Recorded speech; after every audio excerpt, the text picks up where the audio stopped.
दिमाग के दो हिस्से होते हैं। एक हिस्सा जिसको हम सोचने वाला दिमाग बोलते हैं, जिसका काम ये होता है कि सही गलत की तमीज़, अच्छे बुरे की पहचान, किस बात पे कैसे रिएक्ट करना है, किसको किस तरह आपने बात करनी है, कहाँ पर ऊंची आवाज़ में बात करनी है, कहाँ पर जो है वो धीमे अंदाज में बात करनी है।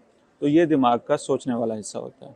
दूसरा दिमाग का हिस्सा जो उसको हम जज्बाती दिमाग बोलते हैं, कि जिसका काम ये होता है कि जब भी वो काम करता है तो या तो दूसरों को ब्लेम करना, या दूसरों को इल्ज़ाम लगाना, या या चीखना चिल्लाना, मारपीट, या फिर ये है कि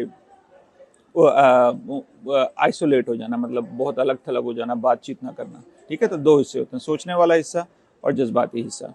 तो बच्चों में जो उनका जो जज्बाती हिस्सा होता है वो बहुत ज़्यादा एक्टिव होता है। ठीक है, मतलब वो बहुत ज़्यादा काम कर रहा होता है। जो उनका सोचने वाला हिस्सा होता है, सोचने वाला जो दिमाग का हिस्सा होता है, वो तकरीबन 20 से 25 साल की उम्र में जाके पूरा बनता है। तो इस वजह से बच्चों को समझाना, बच्चों को नसीहत करना, अच्छे बुरों की तमीज़ करना, ये वालिदैन की ज़िम्मेदारी होती है, क्योंकि उनका तो वो वाला दिमाग का हिस्सा भी पूरा बना ही नहीं है।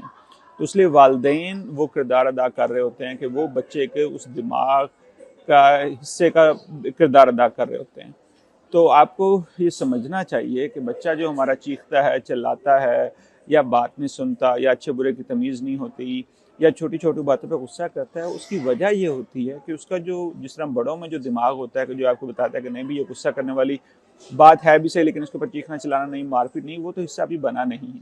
तो इसलिए बच्चों को वालिदैन की बहुत शदीद ज़रूरत होती है। लेकिन अगर आप बच्चों को जब वो गुस्सा करते हैं, मारते पीटते हैं, बुरा भला कहते हैं, तो बच्चे की जो सुनने और समझने की जो थोड़ी बहुत सलाहियत होती है, वो भी उस डर और खौफ की वजह से ख़त्म हो जाती है।